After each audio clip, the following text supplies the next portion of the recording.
Welcome to Shukla study point. आप सभी का स्वागत है आपके अपने YouTube channel Shukla study point में। मैं शिवम शुक्ला आप सभी का हार्दिक स्वागत करता हूं।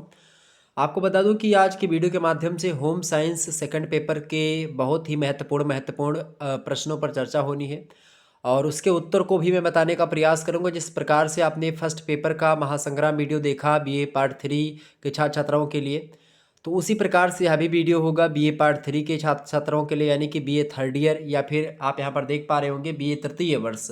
तो जो छात्र छात्राएं बीए तृतीय वर्ष में हैं, होम साइंस यानी गृह विज्ञान लिए हुए हैं, तो उनके लिए खास करके 3 पेपर आपको पढ़ने होंगे। एक तो आपका पढ़ना है पेपर नंबर 1 वस्त्र विज्ञान और परिधान का परिचय, यानी introduction to textiles and clothing. Paper 1 में हमने उसके बारे में आपको बता दिया है। पेपर 2 की बात की तो पेपर 2 का नाम है आपके एक्सटेंशन एजुकेशन, यानी जिसको आप प्रसार शिक्षा बोलते हैं।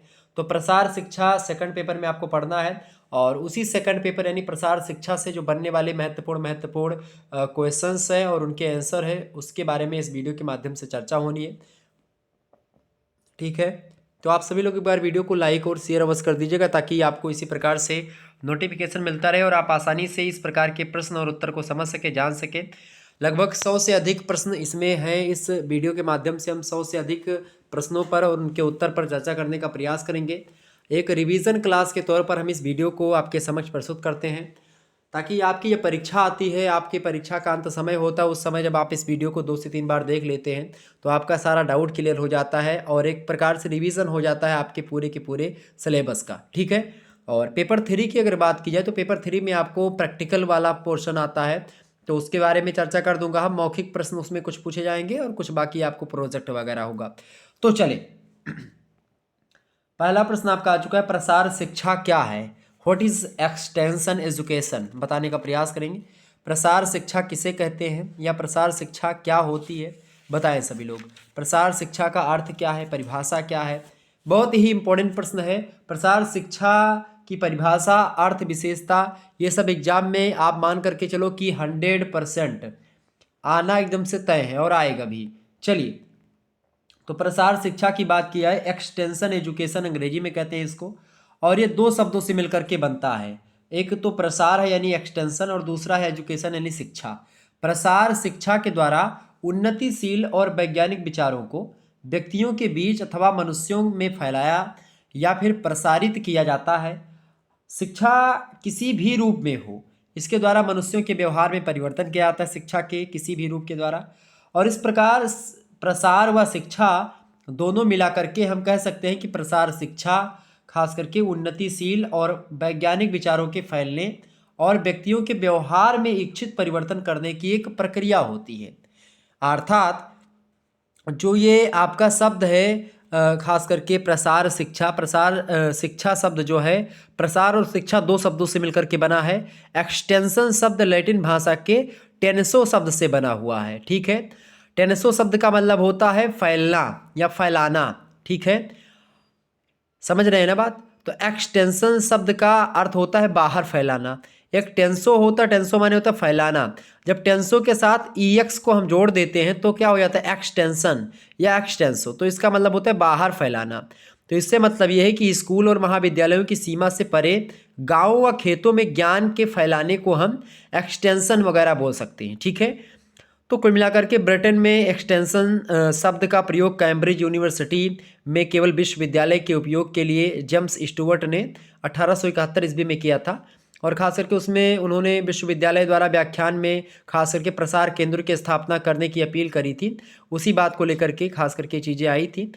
तो इस प्रकार प्रसार शब्द का प्रयोग सबसे पहले ग्रेट ब्रिटेन में हुआ। कैम्ब्रिज विश्वविद्यालय ने प्रथम बार 1873 ईस्वी में प्रसार केंद्र स्थापित किया और कृषि सूचनाओं को किसानों हेतु वितरण करने वाला प्रथम व्यक्ति वरहिज जो था, ये अमेरिका का निवासी था। 1884 ईस्वी में खास करके कृषि सूचनाओं को किसान हेतु वितरण करने वाला ये व्यक्ति माना जाता है, वरहिज नाम का। ठीक है, तो खास करके अमेरिका में प्रसार शिक्षा का विस्तार 1908 में हुआ और ख़ास करके इस प्रकार से आगे बढ़ता गया और 1914 ईस्वी में स्मिथ लीवर एक्ट बना, जिसमें प्रसार शिक्षा के क्षेत्र में और विकसित कार्य हुआ और सहकारी कृषि और गृह आर्थिक प्रसार सेवा के रूप में माना गया।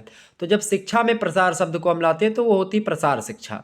ठीक है, प्रसार शिक्षा की परिभाषा को देते हुए डगलस एस मिंगर महोदय कहते हैं कि प्रसार शिक्षा एक शिक्षा है जिसका उद्देश्य उन लोगों के दृष्टिकोण व विचार बदल देता है या बदल देना है जिसके साथ यह कार्य किया जाता है। कैसले और इसके अलावा हरने दोनों की संयुक्त परिभाषा है। कहते हैं कि प्रसार शिक्षा कक्षा से बाहर की ऐसी शिक्षा है जिसमें वयस्क और नौजवान किसी कार्य को करके सीखते हैं। यानी स्कूल से बाहर, विद्यालय से बाहर जो लोग हैं, वयस्क लोग हैं, जो नौजवान लोग हैं, वो किसी कार्य को करना सीखते हैं, उसी को हम एक्सटेंशन एजुकेशन कहते हैं। ठीक है। बीटी कृष्णस्वामी कहते हैं कि प्रसार कार्य बराबर चलने वाला शिक्षा कार्य है जिसके अंतर्गत ग्रामवासियों की अपनी समस्याएं सुलझाने में मार्गदर्शन किया जाता है। तो इस प्रकार से अलग अलग विद्वानों ने अलग अलग तरीके से प्रसार शिक्षा को परिभाषित किया। और उन्होंने कहा जो है कृष्ण स्वामी जी ने और आगे कहा कि इसके अंतर्गत ग्रामवासियों को केवल उन्हीं समस्याओं से अवगत करवाना और उनका समाधान बतलाना ही नहीं किंतु समाधान करने की दिशा में उचित कदम उठाने के लिए प्रेरित करना भी होता है। अलग अलग विद्वानों ने इसके अलावा बहुत सारे विद्वान जैसे अंधवी रेड्डी, H.W. वट, इसके अलावा बी राम भाई, इन लोगों ने भी परिभाषा दी है। हालांकि इसके बारे में चर्चा करेंगे हम आने वाले समय में, लेकिन फिर भी अभी मैंने कुछ प्रश्नों को और रखा आगे, तो उसको भी समझ लेंगे तो और ज़्यादा बेटर हो जाएगा। देखिए अगला प्रश्न है शिक्षा का शाब्दिक अर्थ बताइए। शिक्षा का शाब्दिक अर्थ क्या होता है? तो सामान्यतया शिक्षा को अंग्रेजी में हम एजुकेशन शब्द मतलब एजुकेशन बोलते हैं अंग्रेजी में, तो उसी का रूपांतरण हिंदी में शिक्षा बोला जाता है। एजुकेशन शब्द की जो उत्पत्ति हुई है वो लैटिन भाषा के 3 शब्दों से मानी जाती है। एजुकेशन या फिर एडुकियर या फिर एजुकियर। ठीक है। देखिए एजुकेशन की बात किए तो इसका अर्थ है एक्ट ऑफ टीचिंग और ट्रेनिंग, ये होता है एजुकेशन का अर्थ। दूसरा है एडुकियर। एडुकियर की बात की जाए तो to educate, to bring up, to raise, इसका अर्थ ये है। एजुसियर की बात की जाए, एडुसियर की, तो एजुसियर की में इसका मतलब होता है to bring forth, to lead out. तो एक प्रकार से ये 3 अर्थ होते हैं एजुकेशन के। तो इन तीनों शब्दों के आधार पर हम यह कह सकते हैं कि एजुकेशन जो शब्द है इसका अर्थ क्या हो सकता है? The act of training, burning up and जो है लैक्टिंग लैकाडिंग आउट। तो इस प्रकार शिक्षा शब्द का जो अर्थ है क्या है? प्रशिक्षण, संवर्धन और पथ प्रदर्शन, यानी मार्ग का प्रदर्शन करना, संवर्धन करना किसी का, इसके अलावा प्रशिक्षण लोगों को देना, ये शिक्षा का कार्य होता है।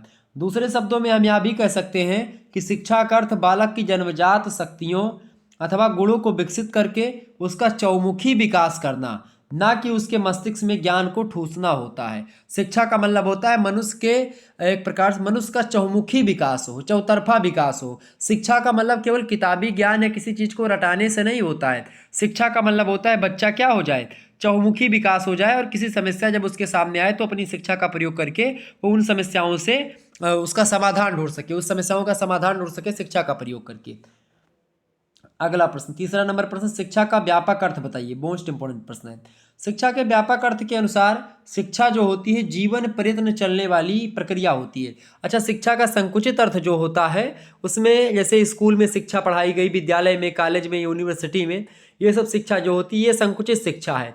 इसमें आपको केवल आपका सिलेबस पढ़ाया जाएगा, आपको दैनिक जीवन या आपको एक प्रकार से रोजमर्रा की जो चीज़ें हैं, जो समस्याएं हैं, उनका निदान नहीं बताया जाएगा। लेकिन जब आप क्या करते हैं, पूरे के पूरे जब से आप पैदा नहीं होते हैं तब से और जब तक आप मर नहीं जाते तब तक आप सीखते रहते हैं। तो ये शिक्षा का जो क्षेत्र है, व्यापक शिक्षा का क्षेत्र, वो बड़ा व्यापक है। आपको बता दूं व्यापक शिक्षा इसलिए व्यापक कही जाती है क्योंकि ये एक प्रकार से बहुत जन्म से लेकर के मृत्यु पर्यंत तक चलती रहती है। यह शिक्षा मनुष्य सीखता ही रहता है, तो वो शिक्षा होती है। व्यक्ति अपने जन्म से मृत्यु तक कुछ ना कुछ निरंतर सीखता है और उसका अनुभव करता है। वह सब शिक्षा के व्यापक अर्थ के अंतर्गत माना जाता है। और उसके सीखने और अनुभव करने का परिणाम यह होता है कि वह धीरे धीरे विभिन्न प्रकार से सामाजिक, आर्थिक, भौतिक, आध्यात्मिक वातावरण से अपना सामंजस्य यानी अपना संबंध स्थापित करता है। और इस प्रकार व्यापक अर्थ के अनुसार शिक्षा जो होती है जीवन प्रयत्न यानी जीवन भर चलने वाली एक प्रक्रिया होती है। तो ये शिक्षा का व्यापक अर्थ है। शिक्षा का संकुचित अर्थ मतलब कि केवल विद्यालय, कॉलेज, इसी सब में आपका सिलेबस आपको पढ़ाएंगे, वही किताब पढ़नी है बस, उसके अलावा कुछ नहीं। तो वो होता है संकुचित अर्थ। शिक्षा का ये मतलब नहीं होता, शिक्षा का व्यापक अर्थ होता है। शिक्षा कभी भी, कहीं भी और किसी भी व्यक्ति से मिल सकती है। ठीक है, आगे बढ़ते हैं। अगला क्वेश्चन आपका आ चुका है, देखेंगे चौथा नंबर प्रश्न है, शिक्षा का सीमित अर्थ क्या होता है? तो शिक्षा का तात्पर्य स्कूल, कॉलेज, विश्वविद्यालय स्तर पर दी जाने वाली जो प्रणाली है उसी को शिक्षा का सीमित अर्थ बोला जाता है। पांचवा क्वेश्चन आप देखेंगे सभी लोग, शिक्षा को परिभाषित कीजिए। तो स्वामी विवेकानंद जी ने शिक्षा की बड़ी जबरदस्त परिभाषा दी है। उन्होंने कहा कि हर मनुष्य जो होता है अपने आप में पूर्ण होता है और शक्तियों का भंडार होता है उस व्यक्ति के अंदर, और उसी शक्तियों को यानी कि इस छुपी हुई पूर्णता और शक्तियों को जागृत अवस्था में लाने के साधन को ही हम शिक्षा कहते हैं। यानी शिक्षा एक साधन की भांति होती है जिसका प्रयोग हम अपनी आंतरिक शक्तियों को बाह्य प्रकटीकरण में लाते हैं। ये स्वामी विवेकानंद जी कहते हैं। क्या कहते हैं कि भाई हर व्यक्ति पूर्ण होता है, हर व्यक्ति ज्ञान का भंडार हर व्यक्ति के अंदर छिपा हुआ रहता है। उसी छिपे हुए ज्ञान को बाहर लाने की प्रक्रिया में जिस साधन का प्रयोग करते हैं वो साधन शिक्षा ही होती है, ये स्वामी जी कहते हैं। इसके बाद में नाम आता है सुकरात का। सुकरात भी बड़ी जबरदस्त परिभाषा देते हैं, खास करके इसकी शिक्षा की। वो कहते हैं सुकरात कहते हैं कि शिक्षा का तात्पर्य संसार के सर्वमान्य विचारों को, जो कि प्रत्येक मनुष्य के मस्तिष्क में स्वभावतः निहित होते पहले से, उनका प्रकाश में लाना। प्रकाश में मतलब कि उनका बाह्य प्रकटीकरण, ठीक है, उसी को प्रकाश में लाना कहते हैं। तो ये होता है सुकरात के अनुसार शिक्षा का अर्थ। आगे बढ़ते हैं, छठवां नंबर प्रश्न है, प्रसार शिक्षा को परिभाषित कीजिए। प्रसार शिक्षा की परिभाषा मैंने आपको ऑलरेडी बताई थी। प्रसार शिक्षा की परिभाषा LD केल्से और CC हार्ने महोदय की बड़ी जबरदस्त है। इन्होंने कहा कि प्रसार शिक्षा एक स्कूल से बाहर की शिक्षा पद्धति है जिसमें बूढ़े, युवक, प्रौढ़ सभी कार्य करने के द्वारा सीखते हैं, और यह सरकार, लैंड ग्रांट, कॉलेज, जनता के बीच सहयोगात्मक संबंध होते हैं जो जनता की आवश्यकताओं की पूर्ति करने के लिए सेवाओं और शिक्षा की पूर्ति करती है, और इसका मुख्य उद्देश्य मनुष्य का विकास करना होता है। प्रसार शिक्षा का सिंपल सा अर्थ होता है भाई मनुष्य के जीवन का विकास है। FAO महोदय कहते हैं कि प्रसार शिक्षा ग्रामीण जनता के लिए एक प्रकार की शैक्षिक सहायता होती है जिससे वे अपने रहन सहन के स्तर में विकास लाने के उन्नतिशील तरीकों को समझ पाते हैं और उन्हें अपना सकते हैं। ठीक है, ये बात आप ध्यान रखेंगे। बी राम भाई महोदय कहते हैं कि प्रसार जो होता है दोहरा रास्ता है जो वैज्ञानिकों सूचनाओं को ग्रामीण जनों तक और उनकी समस्याओं के निवारण हेतु वैज्ञानिक संस्थाओं तक पहुंचाता है। यह एक ऐसी लगातार शिक्षण प्रक्रिया होती है प्रसार, जिसमें विद्यार्थी और शिक्षक दोनों ही सीखते हैं इसमें। ठीक है। HW वट महोदय कहते हैं कि ग्रामीण जीवन के विकास के लिए उपयोगी ज्ञान के फैलाव को ही हम प्रसार कहते हैं। ठीक है, तो ये शिक्षा होती, शिक्षा प्रसार शिक्षा का सीधा सा मतलब है कि उस शिक्षा के द्वारा मनुष्य का जो समस्या है मनुष्य के जीवन में आने वाली, उन्हीं समस्याओं का हम निदान कर सके। किस प्रकार से? वैज्ञानिक विधियों का प्रयोग करके। ठीक है, और उन्नतिशील तरीकों का प्रयोग करके हम अपनी समस्याओं का निदान पालें, किसी भी प्रकार की समस्याओं का निदान पालें, तो वो प्रसार शिक्षा के अंतर्गत ही आती है। 7वां प्रश्न आप देखेंगे, प्रसार शिक्षा की आवश्यकता क्यों है? आज परिवर्तन का जमाना रहा है, नित्य नए परिवर्तन होते रहते हैं, परिवर्तन ही प्रकृति का नियम है, और जिस वस्तु का आविष्कार हुआ है कल वह वस्तु पुरानी पड़ जाती है और उसका स्थान कोई नई वस्तु ग्रहण कर लेती है। पहले जैसे मान लेते हैं हैंड फैन बना, हैंड फैन माने अब गर्मी आ रही, बेना, बेना जिसको कहते हैं आप ग्रामीण भाषा में, तो बेना होकेंगे तो कुछ हवा लगेगी तो गर्मी जाएगी, पसीना सूखेगा, तो बेना से काम नहीं चला, ज़्यादा गर्मी पड़ने लगी तो पंखा बना, अब पंखों से काम नहीं चला तो कूलर बना, अब कूलरों से नहीं काम चला तब क्या बना भैया? कूलरों से जब नहीं काम चला तो बन गए AC, एयर कंडीशनर, कि भैया वो वातानुकूलित टियर, जिसको आप देखते हैं वातानुकूलित टियर ट्रेनों में, तो मतलब वो AC डब्बा है समझो। तो AC का मतलब होता है एयर कंडीशनर, जो कि वायु की जो गर्मी है उसको ठंडी में बदल देती है एयर कंडीशनर, और ठंड वायु को गर्म में भी बदलने की क्षमता अब तो आ गई है। तो गर्म वायु भी देने वाली एक प्रकार से वो भी AC हो गई एयर कंडीशनर, और जो ठंड वायु को मतलब कि गर्म को ठंड करती है, ठंड को गर्म करती है, तो ये होती है AC, तो वो बन गई। तो ये सब क्या है? परिवर्तन ही तो है। तो ग्रामीण जीवन में से जुड़े उद्योग धंधे भी नवीन खोजों और तकनीकों पर अवलंबित होते हैं। जो लोग इन व्यवसायों से जुड़े होते हैं उनके लिए यह जरूरी हो जाता है कि वे स्वयं व्यवसाय की नई विधाओं से जुड़ करके रहें और जोड़ करके रखें, अन्यथा प्रगति की दौड़ में वे पीछे रह जाएंगे। अगर मान लेते हैं कि आ जाओ आप बैल और वैसे खेती करो तो बेकार है। अब बैल का अपनो मरा जात हो, वही बैलो दुठू राखे है, वहू जोते डारे एकदम से, वहू हाफा छूटत है, तोहरो हाफा छूटत है, और परेशान हो एकदम से जोतत बहुत, अरे जुड़ते जाओ ट्रैक्टर बलाओ केहू के, मारो कल्टी न दाओ भर से जोत जात बराबर कर दीस, खेत बढ़िया बन गया, चमचमुआ बो बढ़िया गेहूँ।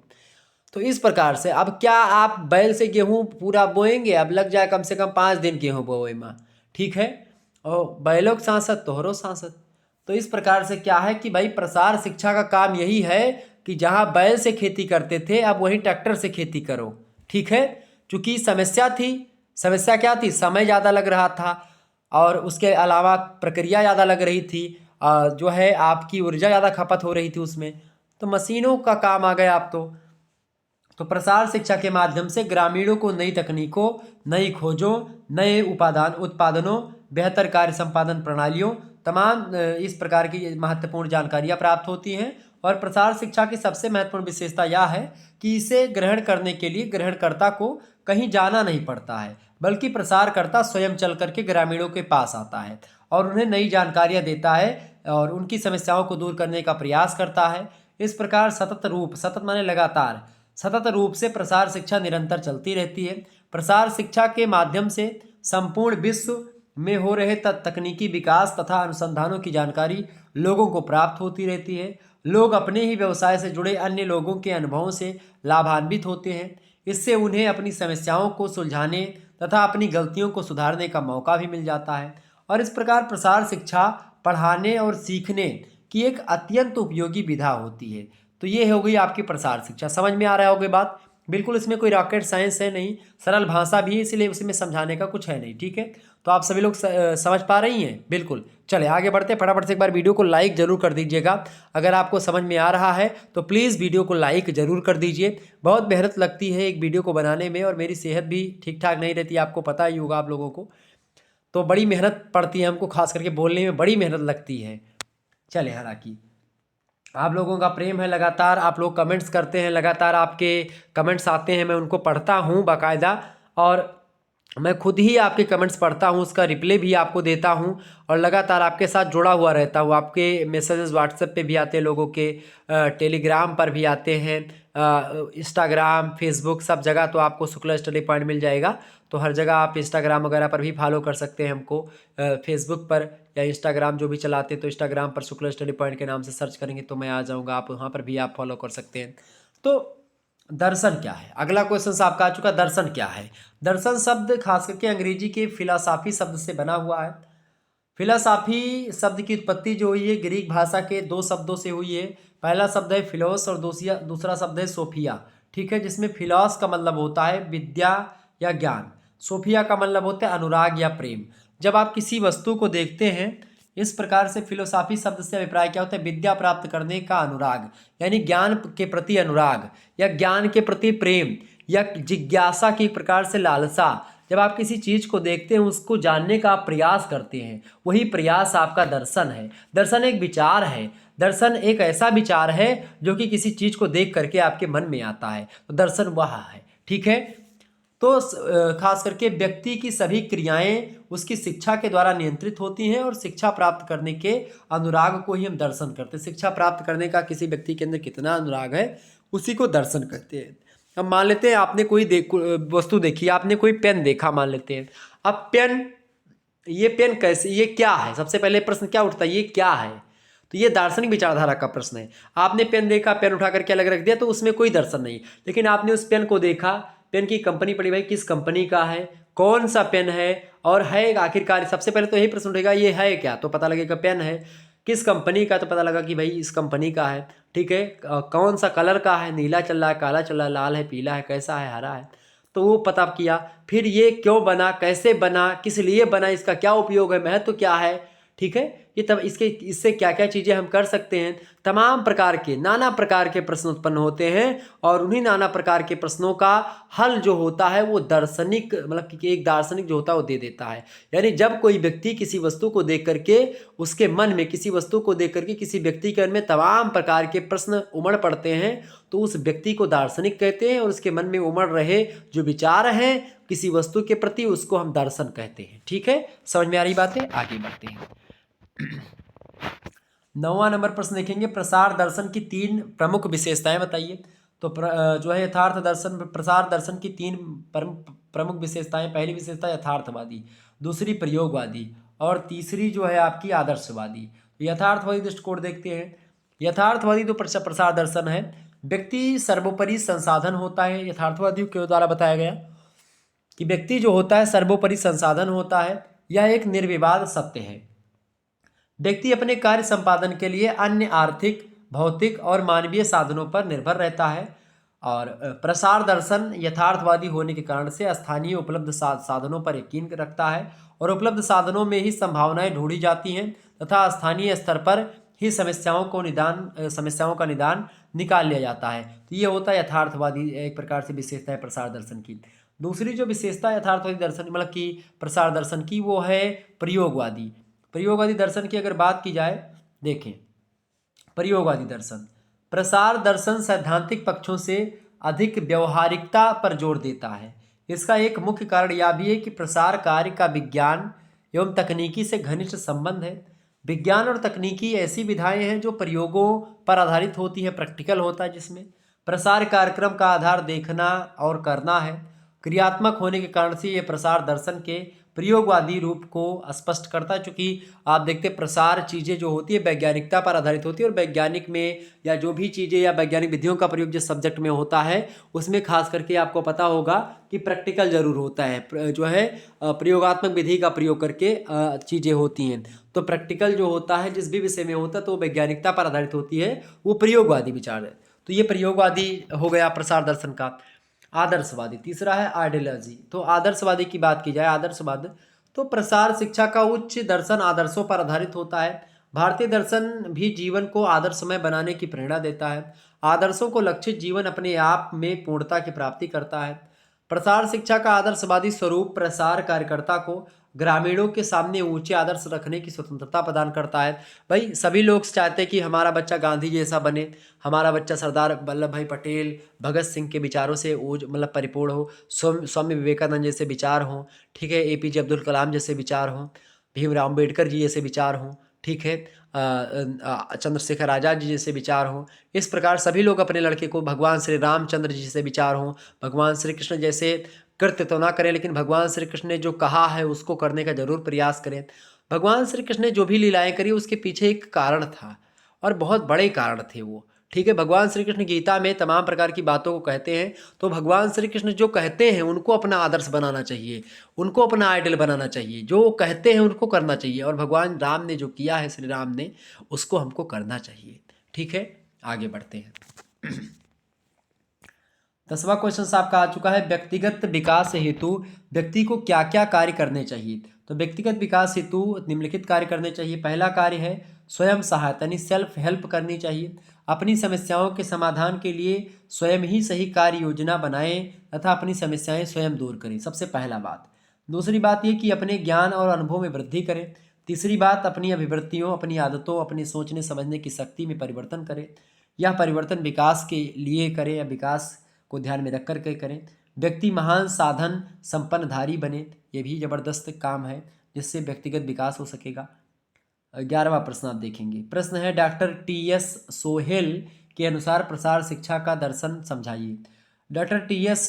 सोहेल ने विभिन्न विद्वानों के विचारों का अध्ययन करने के पश्चात प्रसार शिक्षा के दर्शन का निम्न प्रकार से वर्णन किया है। उन्होंने यथार्थवाद का दर्शन बताया प्रसार शिक्षा में। कहा कि यह दर्शन वास्तविकता में यकीन रखता है, अर्थात कार्यकर्ता इस वास्तविकता को जाने कि ग्रामीण जनता के पास उपलब्ध संसाधन कौन कौन से हैं और उन संसाधनों का किस प्रकार से उपयोग किया जाए। सबसे पहले जानो कि भाई लोगों के पास क्या है और उनका प्रयोग कैसे करना है। जो उनके पास है उनकी समस्याओं का समाधान उन्हीं साधनों के माध्यम से कैसे किया जा सकता है। इस प्रकार प्रसार कार्यकर्ता ग्रामीण जनता की समस्याओं को सत्यता से खोजता है और उनके ही द्वारा जो प्राप्त संसाधन, उनके पास जो संसाधन होते हैं उन्हीं का प्रयोग करके उनकी समस्याओं को दूर करने का प्रयास यथार्थवादी दर्शन के अंतर्गत होता है प्रसार शिक्षा में। दूसरी बात कहते हैं कि भाई आदर्शवाद का दर्शन, प्रसारकर्ता के कार्य और उद्देश्य अत्यधिक आदर्शमय होनी चाहिए जिससे जनता उनका अनुकरण करती है। जैसे कि लोग महात्मा गांधी, भगवान श्री राम, श्री कृष्णचंद्र, इन सभी के लोगों जैसा बनना चाहते हैं, तो ये आदर्शवादी पूर्व मतलब कि इन्होंने एक आदर्श प्रस्तुत किया समाज के समक्ष, एक अच्छा व्यक्तित्व निभाया। तीसरा है आपका प्रयोगवाद का दर्शन। यह दर्शन प्रयोगात्मक परीक्षण पर आधारित होता है, मतलब कि उस पर अधिक बल देता है, प्रैक्टिकल पर। चौथा उन्होंने बताया पुनः निर्माण दर्शन। इस दर्शन के मानने वालों का मत है कि समाज में सदैव पुनः निर्माण की प्रक्रिया चलती रहती है। ये बात भी ठीक है। पांचवा दर्शन है सारवाद का दर्शन। प्रसार कार्यकर्ता सर्वप्रथम अपने कार्यक्रमों को मनुष्यों की अनुभूत आवश्यकताओं यानी कि इलिमिनरी नीड्स से प्रारंभ करें और बहुत सी सीधे, आसान और सरल कार्यक्रम में इसकी शुरुआत करें। ठीक है। छठी बात उन्होंने बताई कि फलवाद का दर्शन। प्रसार कार्यकर्ता को प्रसार शिक्षा की विधियों को चुनने और प्रसार कार्यक्रम की आवश्यकता अनुसार परिवर्तन करने की स्वतंत्रता प्राप्त होनी चाहिए। अत्यधिक कठोर और सख्त नियमों में बंद करके कार्यकर्ता यदि कार्य करता है तो उन्हें सफलता नहीं मिलती है। ठीक है। तो ज़्यादा एक प्रकार से स्ट्रिक्ट होकर के कोई काम ना करें, थोड़ा सा व्यवहारिक होकर के काम करें, ज़्यादा बेटर होगा। मानवता का दर्शन।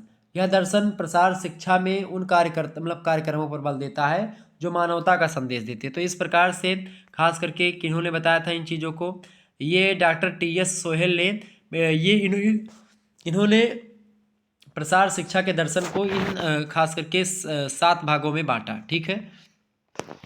12 नंबर क्वेश्चन आप देखेंगे, प्रसार शिक्षा का दर्शन किन सिद्धांतों पर आधारित है, संक्षेप में बताइए। तो प्रसार शिक्षा का दर्शन इस सिद्धांत पर आधारित है कि व्यक्ति को स्वयं अपनी जिम्मेदारियों को समझते हुए उन्हें पूर्ण करने में सक्षम होना चाहिए कि भाई हमारी क्या जिम्मेदारी, हमारी क्या रिस्पॉन्सिबिलिटी है, उसका हम एक प्रकार से उस रिस्पॉन्सिबिलिटी पर हमको खरा उतरना है।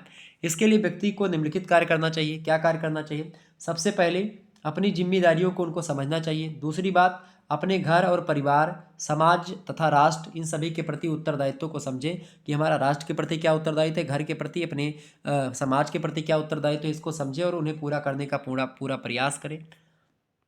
इसके अलावा अपनी उन्नति के लिए समाज के अन्य लोगों से सहयोग प्राप्त करें। इसके अलावा अपनी इच्छा से दूसरों को सहयोग दें। तो ये सब एक प्रकार से क्या है, ये सब प्रसार शिक्षा का दर्शन जो होता है इन्हीं सिद्धांतों पर आधारित होता है। 13वां क्वेश्चन आप देखेंगे, प्रसार शिक्षा के सिद्धांतों की लिस्ट बनाइए। प्रसार शिक्षा के सिद्धांत कौन कौन से आए समझते हैं। पहला सिद्धांत है प्रसार शिक्षा का जड़ से प्रारंभ करने का सिद्धांत। जड़ से मतलब कि कोई व्यक्ति कुछ नहीं जानता है, वहाँ से शुरुआत होती है। तो जड़ से प्रारंभ करने का सिद्धांत पहला, कुछ नहीं जानते वहाँ से शुरुआत करें। दूसरी बात, अनुभूति, आवश्यकताओं और रुचियों का सिद्धांत, यानी क्या अनुभूत कर रहे हैं, क्या आपकी रुचि, उसके अकॉर्डिंग आप आगे बढ़ें। इसके अलावा स्वेच्छा से शिक्षा का सिद्धांत, तो स्वेच्छा से, ठीक है। इसके अलावा स्वयं की सहायता का सिद्धांत, स्वयं की सहायता भी करना परम आवश्यक है। कार्य निष्पादन द्वारा सीखने का सिद्धांत। इसके अलावा नमनीयता का सिद्धांत, स्वावलंबन का सिद्धांत, संतुष्टि का सिद्धांत। ठीक है। आप कोई भी काम करें तो उसमें संतुष्टि भी होनी चाहिए। अनुनय, अभिप्रेरणा, मोटिवेशन, प्रोत्साहन, यानी कि इन सभी का भी सिद्धांत। सहभागिता भी होनी चाहिए, उसका भी सिद्धांत। संपूर्ण परिवार तक पहुंचने का सिद्धांत, सहयोग का सिद्धांत, मंद किंतु सतत विकास का सिद्धांत। ठीक है। धीरे ही हो लेकिन लगातार विकास हो। इसके अलावा सांस्कृतिक विभेद का सिद्धांत, सांस्कृतिक परिवर्तन का सिद्धांत, स्थानीय दशा की अनुसारता का सिद्धांत, स्थानीय संसाधनों के प्रयोग का सिद्धांत, राष्ट्रीय नीतियों और कार्यक्रमों की अनुसारता का सिद्धांत, स्थानीय नेतृत्व का सिद्धांत, प्रजातांत्रिक प्रकृति का सिद्धांत, प्रशिक्षित विशेषज्ञता का सिद्धांत। इसके अलावा मूल्यांकन का सिद्धांत। ठीक है। स्थानीय संगठनों का सिद्धांत। ठीक है। इसके अलावा और भी चीज़ों को जानेंगे। स्थानीय संगठनों का सहयोग का सिद्धांत, निरपेक्षता और तटस्थता का सिद्धांत, समता का सिद्धांत, व्यवहारिक विज्ञान और तकनीकी का सिद्धांत, शिक्षण पद्धतियों के प्रयोग के से अनुकूलनशीलता का सिद्धांत। तो ये सब सिद्धांत जो हैं किसके सिद्धांत है भाई, ये सब सिद्धांत प्रसार शिक्षा के सिद्धांतों की ये लिस्ट है। आप लोग इनमें से जो भी 4-5 याद कर पाएँ वो याद कर लीजिएगा। आगे बढ़ते हैं।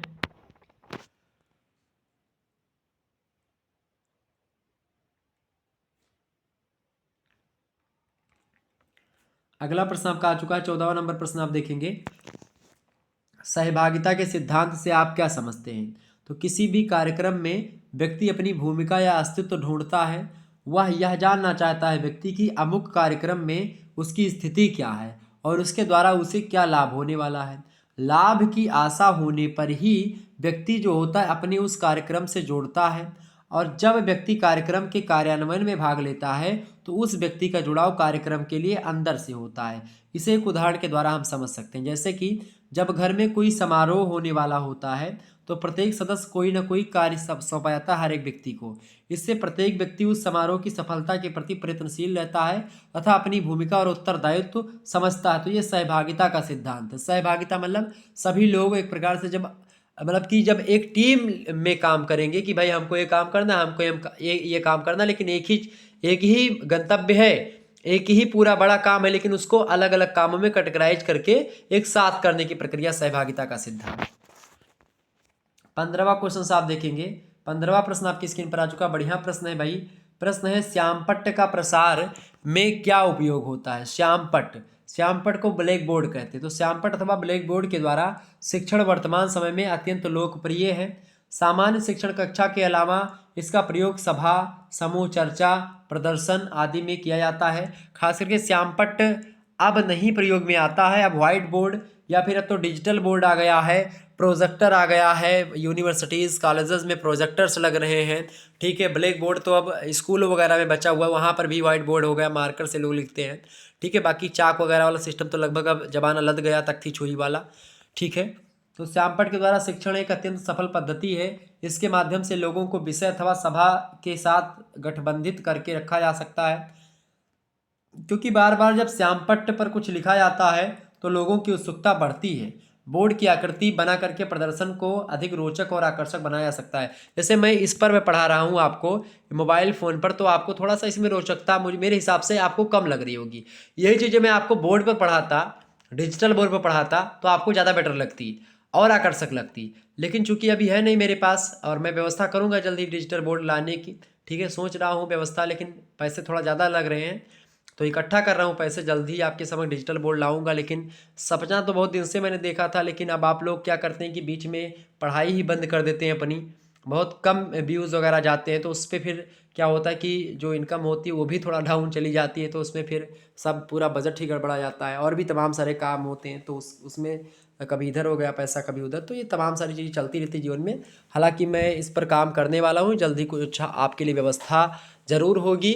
और मैं बोर्ड पर, चाहे व्हाइट बोर्ड पर ही आपकी जो क्लासेस होंगी, खास करके थर्ड सेमेस्टर वाला, फोर्थ सेमेस्टर वाली इस समय, या फिर आप लोगों की, तो मैं बोर्ड पर भी क्लासेस लेने का प्रयास करूँगा, बोर्ड पर आपको पढ़ाऊँगा। ठीक है, विस्तार से, उस पर ज़्यादा अच्छे तरीके से मैं आपको समझा पाऊँगा। ठीक है, आगे बढ़ते हैं। 16वां नंबर प्रश्न आपकी स्क्रीन पर आ चुका है। छायाचित्र पर टिप्पणी लिखिए। छायाचित्र के माध्यम से क्या होता है, शिक्षण एक मतलब कि व्ययशील किंतु रोचक पद्धति है। इसका मतलब इसका महत्व उन क्षेत्रों में विशेष रूप से होता है जहां साक्षरता की दर कम होती है। यह एक अत्यंत सफल शिक्षण पद्धति है, क्योंकि प्रत्येक व्यक्ति, चाहे वह किसी भी आयु का हो, चित्र देखना पसंद करता है। जैसे मैं किसी चीज़ के बारे में बता रहा हूँ, हिमालय पढ़ा रहा हूँ, तो हिमालय का पूरा चित्र अगर डिजिटल बोर्ड पर मैं ला करके आपको बताऊंगा तो ज़्यादा बेटर तरीके से आपको आकर्षक लगेगा और पढ़ने में अच्छा भी लगेगा, मैप के माध्यम से। ठीक है, साथ ही छायाचित्रों की प्रामाणिकता को अस्वीकार भी नहीं किया जा सकता है। अतः किसी भी पद्धति का अनुसरण इनके माध्यमों से शीघ्र होता है तथा प्रसार कार्य को गति प्रदान करते हैं। जब कोई व्यक्ति ना भी पढ़ा लिखा हो, अगर उसको चित्र के माध्यम से हम समझाएंगे एक दो बार, तो उसको समझ में आ जाएगा। और प्रसार शिक्षा में छायाचित्र का अपना अलग महत्व होता है। जैसे कोई चीज़ हम पढ़ा रहे हैं तो उसका एक प्रकार से प्रोजेक्टर विधि के द्वारा उसको हम ला करके दिखा दें। अब तो डिजिटल बोर्ड हो गया है, तो प्रोजेक्टर की कोई ज़रूरत ही नहीं है, वो अपने आप उस पर जो चाहो तो मंगा सकते हो। ठीक है, 17 नंबर क्वेश्चन से आ चुका है आपकी स्क्रीन पर। पोस्टर से आप क्या समझते हैं, इसका उपयोग क्यों किया जाता है।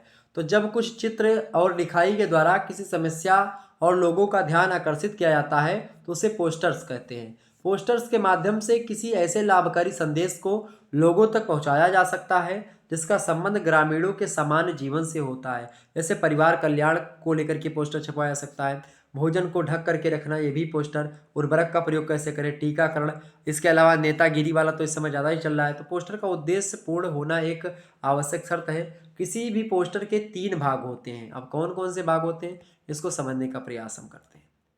पोस्टर के 3 भाग होते हैं। प्रथम भाग में संदेश होता है, जो संदेश लोग मतलब उस पोस्टर में लोग देना चाह रहे हैं। दूसरा भाग क्यों और आवश्यकता का द्योतक होता है, यानी कि आखिरकार ये क्यों हुआ है आपके लिए, उसको बताया जाता है। और अंत में क्या करना चाहिए, इसका वर्णन होता है। जैसे परिवार नियोजन संबंधी एक पोस्टर का प्रथम भाग छोटा परिवार संदेश होता है, अगला वाक्य सुखी परिवार और परिवार नियोजन के महत्व को प्रस्तुत करता है।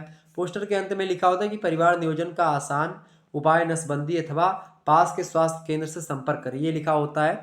जिसके द्वारा लोगों को यह ज्ञात होता है कि उन्हें परिवार नियोजन के लिए क्या करना चाहिए।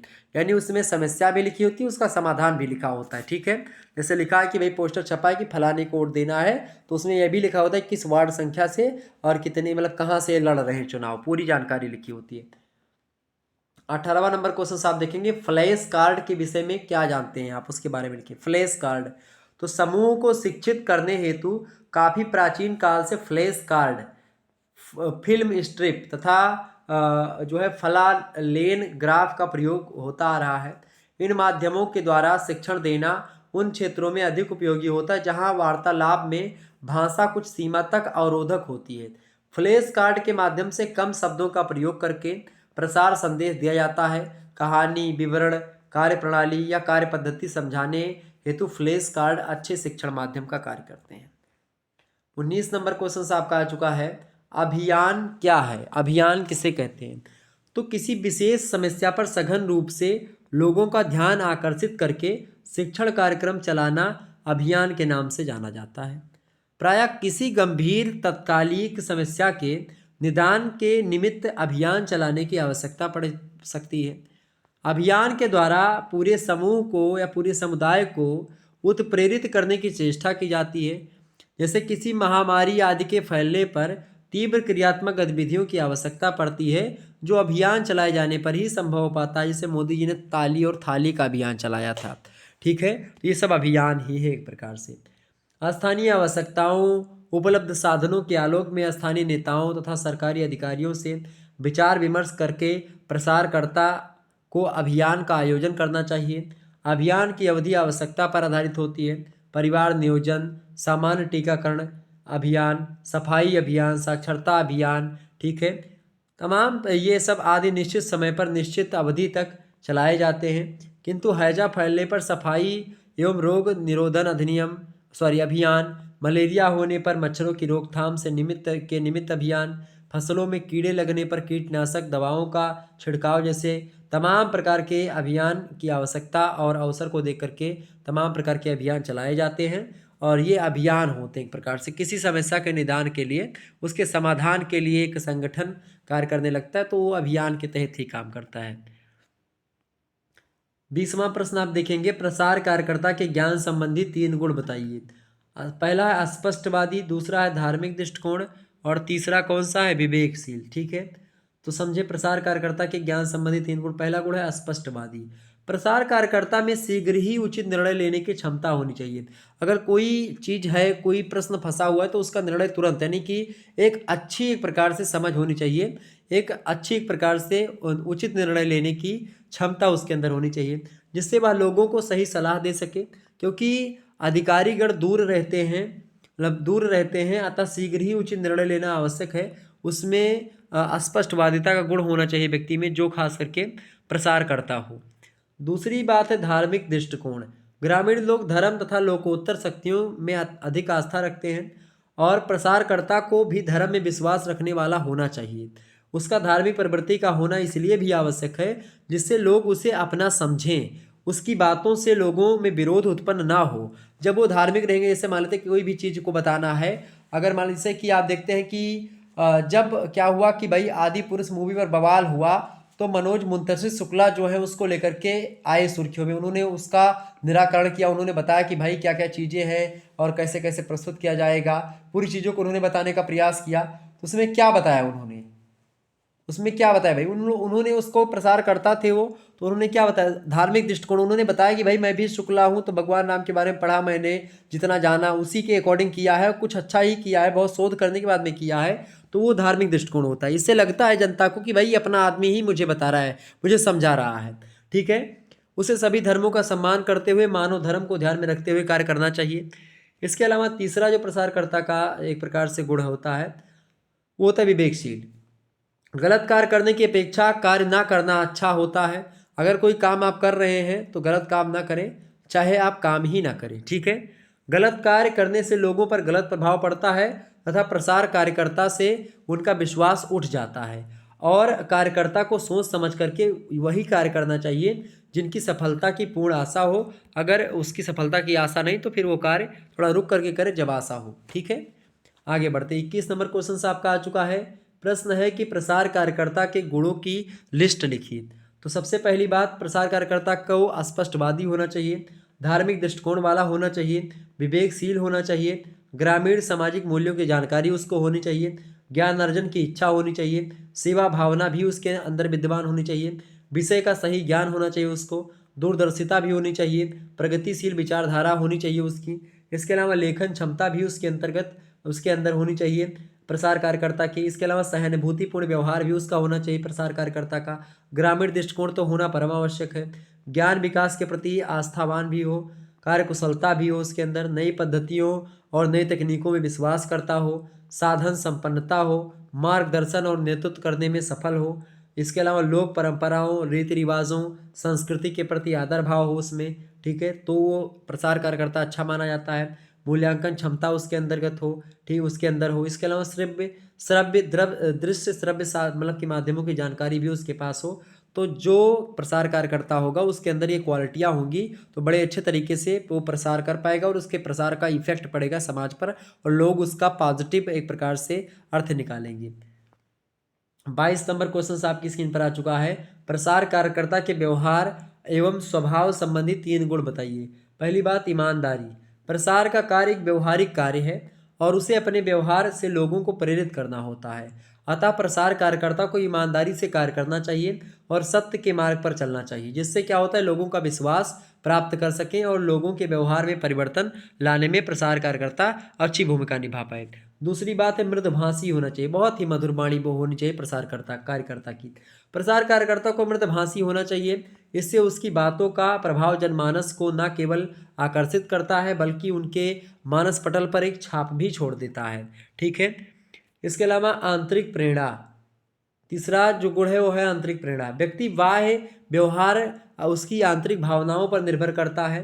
अतः प्रसार कार्यकर्ता से प्रसार कार्य ठीक प्रकार तभी हो सकता है जब उसकी आंतरिक प्रेरणा भी प्रसार के कार्यों में विश्वास रखने वाली हो। उसको अंदर से जब मोटिवेशन मिलेगा किसी व्यक्ति को तो प्रसार कार्यकर्ता वो अच्छे तरीके से कार्य कर पाएगा। अगला क्वेश्चन आपका आ चुका है। प्रश्न 23 नंबर देखेंगे। प्रसार कार्यकर्ता के व्यक्तित्व संबंधी 3 गुण बताइए। पहला है व्यवहार कुशल, दूसरा है सहयोग भावना, तीसरा है विचार पूर्वक प्रतिज्ञा। तो व्यवहार कुशल क्या है भाई? प्रसार कार्यकर्ता के व्यक्तित्व संबंधी पहला गुण है व्यवहार कुशल। यानी ग्रामीण लोग अधिकतर क्या होते हैं, परंपरावादी और अंधविश्वासी विचारों के होते हैं और इसमें आपसी गुटबंदी भी होती है लोगों में। तो प्रसार कार्यकर्ता को व्यवहार कुशल होना परम आवश्यक है ताकि वह सभी को एक एक करके अपनी बात समझा सके और सभी की बातों को समझ भी सके। दूसरी बात है सहयोग भावना। सहयोग भावना प्रसार कार्यकर्ता के अंदर होनी चाहिए क्योंकि लोगों और कार्यकर्ताओं का संबंध सहयोगात्मक भावना पर निर्भर करता है, क्योंकि प्रत्येक व्यवहार की प्रतिक्रिया होती है और अतः उसे सभी लोगों के साथ समानता व सहयोगपूर्ण व्यवहार करना चाहिए एक प्रसार कार्यकर्ता को। तीसरा है विचार पूर्वक प्रतिज्ञा। लोगों के साथ किसी भी प्रकार का अविश्वासपूर्ण कार्य ना हो, अतः प्रसार कार्यकर्ता को किसी भी कार्य हेतु विचार पूर्वक प्रतिज्ञा करनी चाहिए। तो ये भी ध्यान रखेंगे। 24 नंबर प्रश्न आप देखेंगे। प्रसार कार्यकर्ता के प्रशासक संबंधी 3 गुण बताइए। नियोजन की क्षमता, संयोजन की क्षमता और संलग्नता की क्षमता, ये प्रसार कार्यकर्ता के प्रशासक संबंधी गुण है। पहला गुण है नियोजन की क्षमता। योजना को सफलतापूर्वक संचालित करने के उद्देश्य से आवश्यकता अनुसार साधन जुटाने, साधनों को प्रयोग करने के निमित्त योजना बनाने की क्षमता भी आवश्यक होती है। दूसरी बात, संयोजन की क्षमता। प्रसार कार्यकर्ता में नियोजन के साथ साथ विभिन्न तत्वों को एक करके संतुलित इकाई बनाने का गुण भी होना चाहिए। सभी लोगों को एक होकर के जिम्मेदारी से कार्य करना आवश्यक है, तभी कार्यक्रम सफल होता है। तो यह गुण लोगों की यूनिटी को बनाने का गुण होना चाहिए, उसको संयोजन की क्षमता बोलते हैं। तीसरी बात है संलग्नता की क्षमता। प्रबंधकर्ता को अपने कार्य में सफल होने के लिए नियोजन, संयोजन इन दोनों के साथ साथ कार्य के मूल्यांकन करने तथा जिम्मेदारी को विभिन्न व्यक्तियों में बांटने के लिए उन्हें कार्य करने की क्षमता भी होनी चाहिए व्यक्ति के अंदर, तभी वह उचित या फिर अच्छा प्रबंधकर्ता माना जाएगा। 25 नंबर क्वेश्चन आप देखेंगे। प्रसार कार्यकर्ता के प्रकार बताइए। तो प्रसार कार्यकर्ता के कई प्रकार हैं। पहला आपका देखिए प्रशासक, दूसरा है विषय विशेषज्ञ, तीसरा है ग्राम स्तर के प्रसार कार्यकर्ता। तो जो प्रशासक होते हैं विकास खंड स्तर पर खंड विकास अधिकारी हो गए। इसके अलावा विषय विशेषज्ञ टीम का प्रमुख होता है और जिसका दायित्व विकास स्तर पर कार्य को संचालित करना होता है, तो ये प्रशासक हो गया। दूसरा है विषय विशेषज्ञ। ये विकास खंड स्तर पर कार्य करते हैं और ये प्रायः अपने किसी खास विषय या कार्य क्षेत्र में पूर्ण रूप से दक्ष होते हैं, अर्थात इन्हें अपने अपने क्षेत्र में कार्य करने का पूर्ण अनुभव होता है, तो ये विषय विशेषज्ञ होते हैं। तीसरा है आपका ग्राम स्तर के एक प्रसार कार्यकर्ता। ग्राम स्तर के प्रसार कार्यकर्ता खास करके प्रसार कार्य की सबसे अंतिम सीढ़ी है, जिसका कार्य केवल एक उद्देशीय नहीं बल्कि बहुउद्देशीय होता है। ठीक है, ग्रामीण जो स्तर के कार्यकर्ता होते हैं प्रसार कार्यकर्ता उनका। 26 नंबर क्वेश्चन से आप देखेंगे सभी लोग फटाफट से। प्रशासक के 3 कार्य बताइए। प्रशासक के 3 कार्य कौन कौन से होते हैं?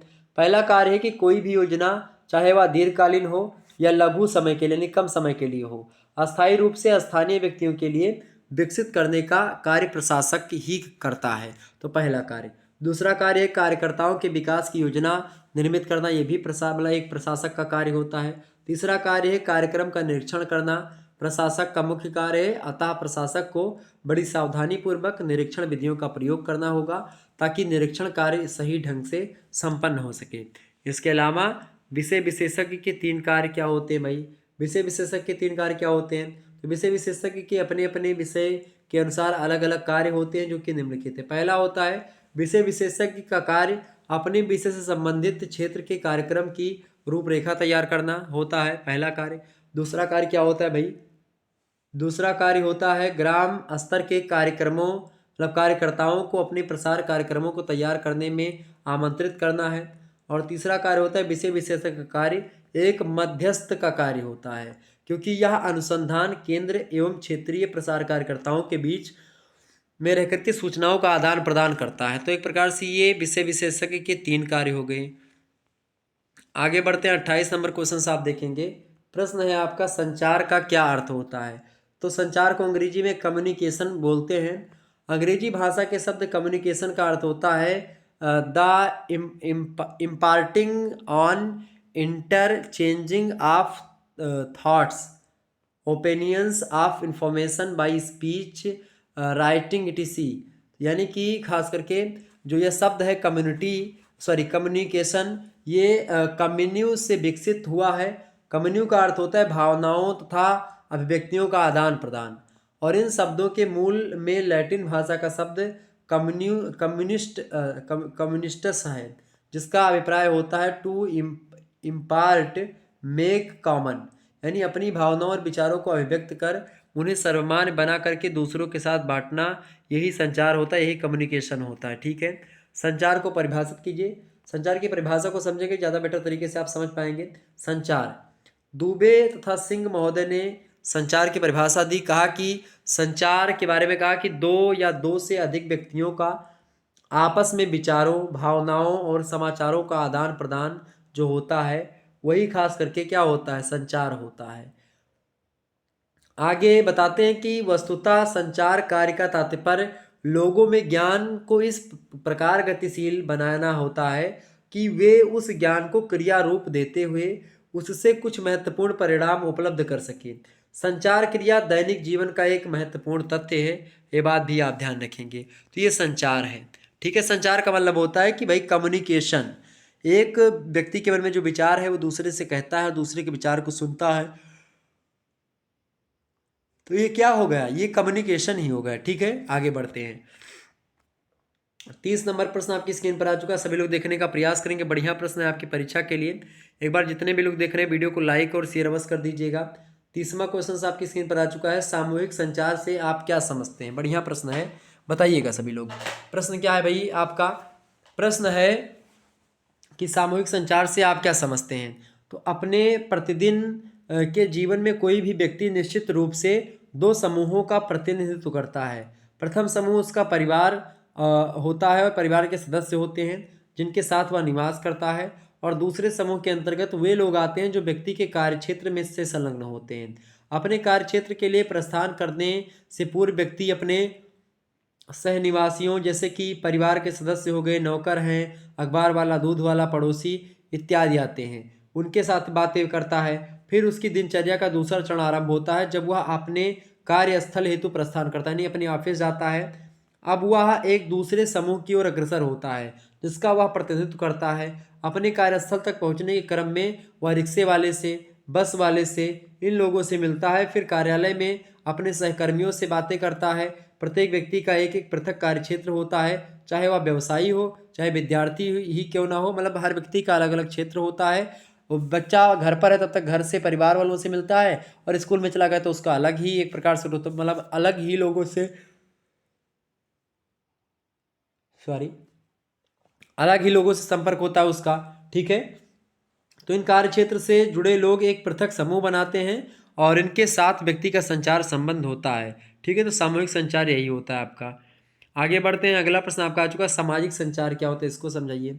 सामाजिक संचार किसे कहते हैं, फटाफट से आप बताने का प्रयास करेंगे।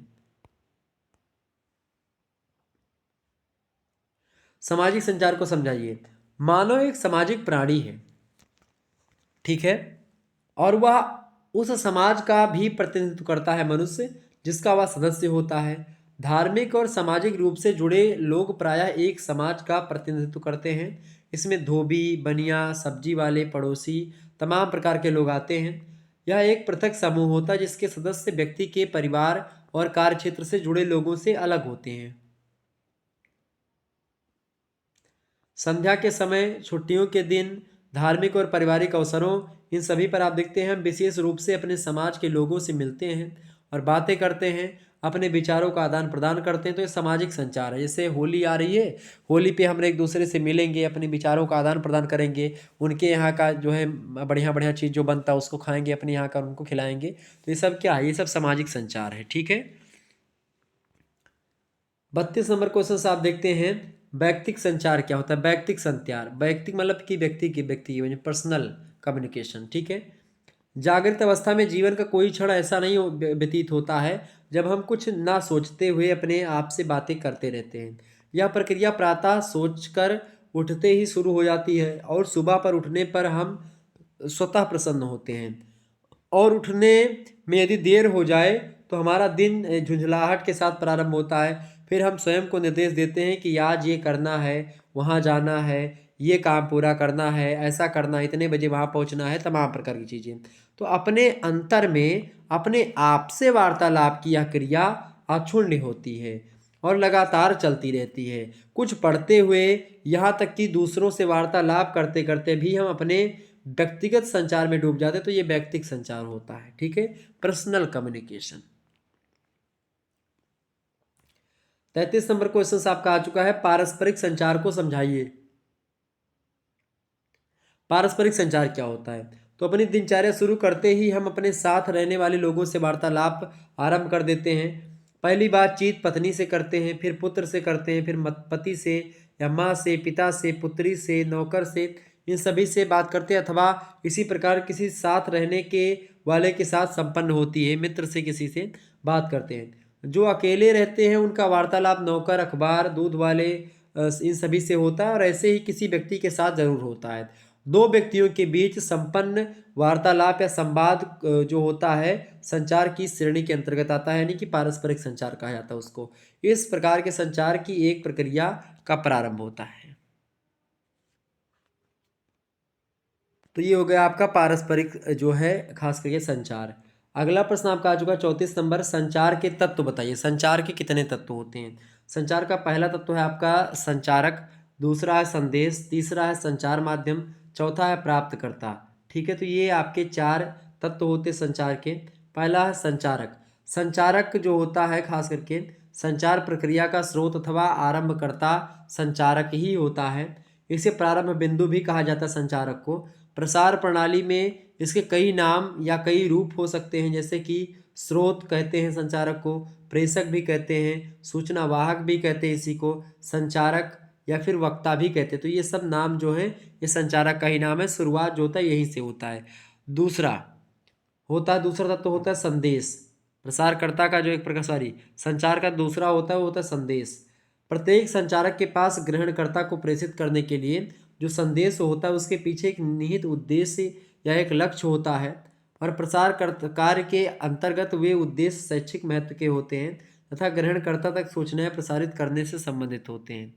तो ये हो गया आपका संदेश कुछ ना कुछ।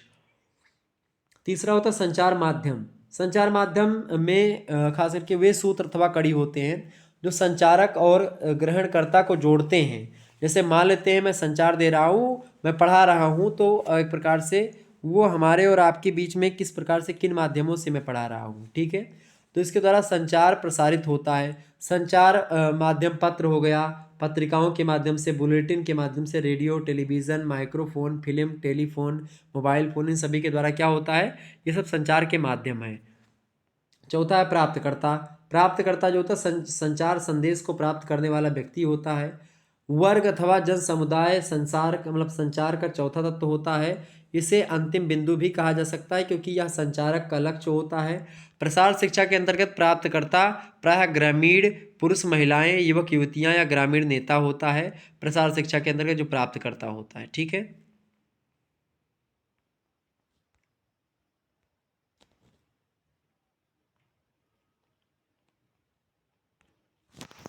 अगला प्रश्न देखेंगे। 35 नंबर प्रश्न आपका आ चुका है, सभी लोग देखने का प्रयास करेंगे। 35 नंबर प्रश्न है संचारकर्ता के 3 गुण बताइए। पहला गुण है संचार कौशल का होना परम आवश्यक है, ठीक है। कम्युनिकेशन स्किल उसके पास होनी चाहिए। दूसरी बात है संचार माध्यमों का ज्ञान होना चाहिए, मोबाइल फ़ोन, टेलीफोन सभी का ज्ञान होना चाहिए उसको सही तरीके से।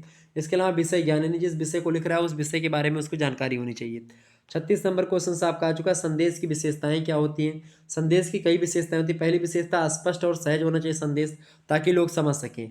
संचारक द्वारा प्रेषित संदेश समझने में स्पष्ट और अनुकरण में एक प्रकार से सहज होना चाहिए, यानी पढ़ने में सहायता, मतलब कि वो पढ़ सके सही तरीके से, कोई गलती ना हो। मितव्ययिता, संदेश द्वारा बताई गई विधियां या कार्य व्ययशील नहीं होने चाहिए, मतलब उसमें थोड़ा सरल ही लिखें चीज़ें और कम चीज़ों को एक प्रकार से मतलब मितव्ययी हो, कम खर्चीला हो।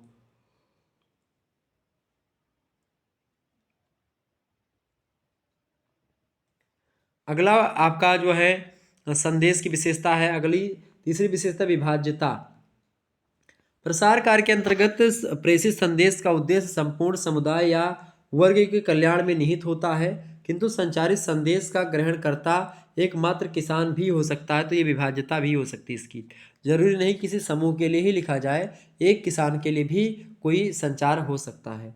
चौथा देखेंगे विशेषता कि जन संबोधित और बहुहितकारी, यानी संचारक द्वारा प्रेषित संदेश जो होता है ये सामान्य जन समुदाय को संबोधित होना चाहिए और उससे पहुंचने वाले लाभों से विशाल जन समुदाय लाभान्वित होने चाहिए, ये भी विशेषता होनी चाहिए इसकी। इसके अलावा 5वीं विशेषता है मानव स्वभाव का एक महत्वपूर्ण पहलू है और किसी भी बात की लाभप्रद संभावनाओं को देखना, ये भी एक प्रकार से ये सब विशेषता है खासकर किसकी, संदेश की, ठीक है। आगे बढ़ते हैं। 37 नंबर क्वेश्चन आप देखेंगे। प्रश्न है दृश्य साधन के कोई 3 नाम लिखिए। दृश्य में विजुअल का अर्थ होता है देखना या जिसे हम देख सकें। शिक्षण के लिए केवल दृश्य साधनों यानी कि विजुअल एड्स का ही प्रयोग किया जाता है। पोस्टर, फोटोग्राफ, चार्ट, इन सभी ये सब दृश्य साधन होते हैं, ठीक है, जिसको हम देख करके खास करके चीज़ों को जान पाते हैं। 38 नंबर क्वेश्चन आपका देखेंगे आ चुका है, दृश्य श्रव्य सामग्री का क्या अर्थ होता है। दृश्य माने होता है देख करके, श्रव्य माने होता है सुन करके। तो देख करके और सुन करके जो जानकारियां ग्रहण की जाती हैं उन्हें दृश्य श्रव्य सामग्री कहा जाता है। दृश्य श्रव्य सामग्री शिक्षण के वे साधन हैं जो दिखाई देने के साथ ही साथ सुनाई भी देते हैं। उदाहरण के लिए टेलीविज़न, ड्रामा, फिल्म। जैसे यहाँ पर मैं आपको श्रव्य दृश्य सामग्री है कि मैं जो बोल रहा हूँ आपके समक्ष लिखा भी हुआ है, तो दृश्य भी है और श्रव्य भी है, ठीक है। तो ये भी माध्यम आपका दृश्य श्रव्य माध्यम है। 39 नंबर क्वेश्चन आप देखेंगे, गृह विज्ञान प्रसार शिक्षा का उद्भव बताइए। तो राष्ट्रीय विकास में महिलाओं तथा खास करके महिलाओं का महत्वपूर्ण योगदान सदैव से रहा है। गृह विज्ञान में खास गृह विज्ञान प्रसार शिक्षा का उद्भव बताइए। तो महिलाओं का महत्वपूर्ण योगदान सदैव से रहा है। परोक्ष रूप से राष्ट्र की आर्थिक नीति भी प्रभावित होती रही है या होती है। सन 1952 ईस्वी में सामुदायिक विकास कार्यक्रमों की स्थापना के बाद गृह विज्ञान प्रसार शिक्षा को गृह विज्ञान महाविद्यालयों तथा कृषि महाविद्यालयों से संबंध किया गया। प्रसार शिक्षा का वास्तविक लक्ष्य विद्यालयों और महाविद्यालयों की चारदीवारी से बाहर जाकर के ग्रामीण समुदाय को शिक्षित करना था। जहाँ कृषि महाविद्यालय के छात्र ग्रामीण किसानों को उन्नत खेती, उन्नत बीज, इन सभी के संबंध में कृषि संबंधी तमाम प्रकार के आधुनिक औजारों और तकनीकों के संबंध में शिक्षा दे सकते थे। वहीं यह अनुभव किया गया कि गृह विज्ञान महाविद्यालय की छात्राएं ग्रामीण स्त्रियों को शिक्षित करने और उनकी समस्याएं सुलझाने और उनके रहन सहन के स्तर को सुधारने में अपना महत्वपूर्ण योगदान एक प्रकार से सहयोग प्रदान कर सकती हैं। तो इस प्रकार मतलब इस आवश्यकता को देखते हुए गृह विज्ञान प्रसार शिक्षा का उद्भव हुआ और इसका महत्व भी है और प्रासंगिक भी है वर्तमान में।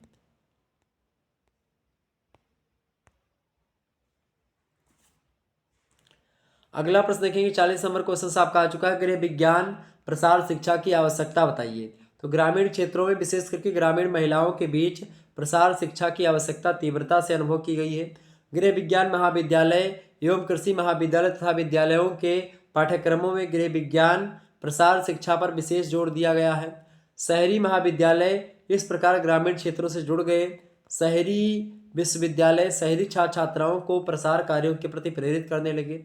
ग्रामीण क्षेत्रों में प्रसार शिक्षा की आवश्यकता को अनुभव करते हुए प्रसार शिक्षा कमिश्नर श्री वर्मा कहते हैं, उन्होंने कहा कि क्या कहा उन्होंने भाई, उन्होंने कहा कि it is high time that our home science get deeper into the soil and heart of village conditions. ठीक है, अगला क्वेश्चन आपका आ चुका, सभी लोग देखने का प्रयास करेंगे। अगला प्रश्न 41 नंबर देखेंगे, गृह विज्ञान प्रसार शिक्षा की परिकल्पना स्पष्ट कीजिए। तो गृह विज्ञान मतलब प्रसार शिक्षा की जो परिकल्पना है उसको स्पष्ट कीजिए, प्रश्न पूछा गया। तो गृह विज्ञान प्रसार शिक्षा शुरू करने की परिकल्पना प्राय उसी समय लक्षित हो गई थी जब हर तरफ से ग्रामीण जीवन के उत्थान के विषय में सोचा जाने लगा था। गृह विज्ञान प्रसार शिक्षा के माध्यम से ग्रामीण महिलाओं के पारिवारिक जीवन स्तर में सुधार लाने के प्रमुख मानदंड यानी नॉर्म्स जो सामने रखे गए थे वे निम्नलिखित थे। पहला जो बात था मानदंड वो था कि उपलब्ध साधनों को देखते हुए परिवार सीमित रखना ताकि छोटा परिवार सुखी परिवार की परिकल्पना साकार हो सके। दूसरी बात, कृषि उपज से प्राप्त अतिरिक्त आय को परिवार की उन्नति के लिए उपयोग में लाया मतलब कि लाना।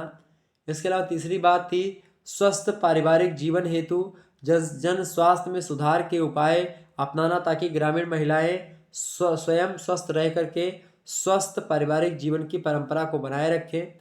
ठीक है, चौथी बात है कि स्वास्थ्य केंद्रों की उपयोगिता के प्रति लोगों को प्रेरित करना। ये तमाम सारे जो खास करके परिकल्पना है ये गृह विज्ञान प्रसार शिक्षा की ही परिकल्पनाएं हैं। 42 नंबर क्वेश्चन आपका आ चुका है,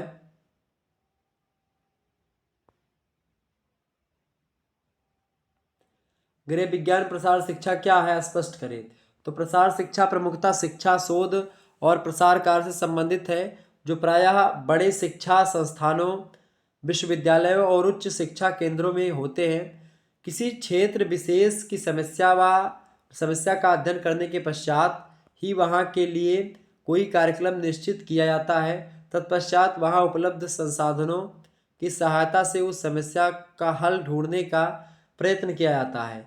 प्रसार शिक्षा के विभिन्न माध्यमों का उपयोग करके लोगों के क्रियाकलापों व्यवहार इन सभी में आवश्यक परिवर्तन लाने की कोशिश की जाती है और ये सभी प्रयास प्रमुख रूप से महिलाओं और किशोर वय की मतलब किशोर आयु की बालिकाओं पर केंद्रित होते हैं और वे ही इन प्रयत्नों और परिवर्तनों के लक्ष्य अथवा केंद्र बिंदु होती हैं। कौन? जो एक प्रकार से महिलाएं हैं और जो किशोर आयु की बालिकाएं हैं वो। ठीक है, परिवर्तन भी इन्हीं में लाए जाते हैं। क्लियर?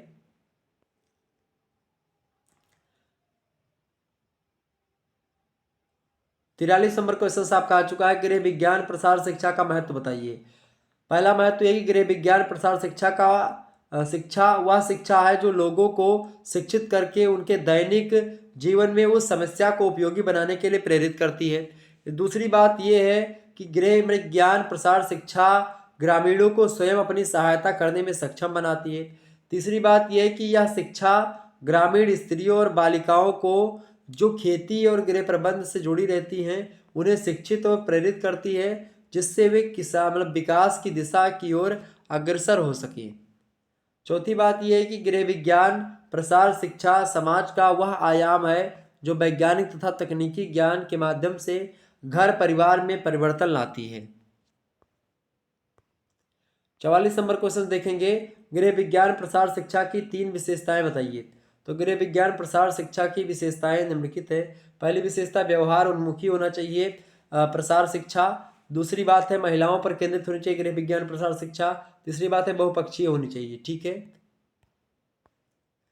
45 नंबर क्वेश्चन आप देखेंगे, गृह विज्ञान प्रसार शिक्षा के कार्यक्रम बताइए। तो गृह विज्ञान प्रसार शिक्षा की कार्यकर्त्रियों का ध्यान ग्रामीण महिलाओं और बच्चों की समस्याओं की ओर मतलब विशेष रूप से केंद्रित करता है और केंद्रित रहता भी है। ये कार्यक्रम अग्रलिखित क्षेत्रों से संबंध होते हैं। पहला कार्यक्रम देखें, पहला है माँ और शिशु की देखभाल। दूसरी बात है स्वास्थ्य और स्वच्छता। ठीक है, व्यक्तिगत स्वच्छता और पर्यावरण संबंधी स्वच्छता। तीसरी बात, ठीक है, तीसरी बात क्या है, आर्थिक विकास कार्यक्रम। इसके अंतर्गत धन संचय करना और धनोपार्जन करना। धनोपार्जन के द्वारा पारिवारिक आय में वृद्धि करना और दोनों पक्ष सम्मिलित हैं इसमें। ठीक है। चौथा पॉइंट देखेंगे, बच्चों और महिलाओं के लिए सामुदायिक संगठनों का निर्माण करना। ये सब क्या है, ये सब गृह विज्ञान प्रसार शिक्षा का कार्यक्रम है। पांचवा कार्यक्रम क्या है, शिक्षा और व्यवसायिक मतलब शिक्षा और वयस्क शिक्षा के बारे में बताना। इसके अलावा गृह विज्ञान परिवार की अर्थव्यवस्था सुचारू रूप से चलाने के लिए खास करके पारिवारिक बजट बनाना एवं घर की सजावट करना, ये सब क्या है, ये सब आपका भाई प्रसार शिक्षा के कार्यक्रम है। इसके अलावा सातवां कार्यक्रम है महिलाओं और बच्चों हेतु मनोरंजक सांस्कृतिक कार्यक्रम प्रस्तुत करना। इसके अलावा आठवां है कृषि से संबंधित कार्य जैसे रसोई वाटिका, मुर्गी पालन, मधुमक्खी पालन। इसके अलावा इन सभी को प्रोत्साहित देना मतलब कि देना चाहिए। तो ये सब एक प्रकार से ये सब खास करके क्या है, ये सब गृह विज्ञान प्रसार शिक्षा के कार्यक्रम है जो कि मैंने आपको बताया। ठीक है। 46 नंबर क्वेश्चन आप देखेंगे, आंगनबाड़ी क्या है। तो समेकित बाल विकास सेवा योजना की संपूर्ण सेवाएं एक ही केंद्र में खास करके कराई जाती हैं, उपलब्ध करवाई जाती हैं, जिसे आंगनबाड़ी कहते हैं। और बच्चों की देखभाल के ये केंद्र गांव में अथवा गंदी बस्ती में ही स्थापित किए जाते हैं। ये केंद्र आंगनबाड़ी कार्यक्रम चलाती है। आंगनबाड़ी कार्यकर्त्री बदलाव लाने वाली एक बहुउद्देशीय कार्यकर्त्री होती हैं जो उसी समुदाय में से ली जाती हैं और इस काल के अंतर्गत बच्चों और माताओं से प्रत्यक्ष संपर्क रखने की कड़ी है खास करके। तो ये आंगनबाड़ी है। ठीक है। 47 नंबर क्वेश्चन आप देखेंगे,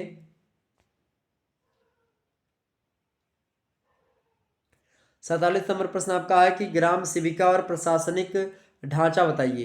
तो ग्राम सेविका भारत सरकार द्वारा पोषित समेकित ग्रामीण विकास कार्यक्रम की एक उप परियोजना है और इसका क्रियान्वयन राज्य सरकारों द्वारा यूनिसेफ के सहयोग से किया जाता है। ठीक है।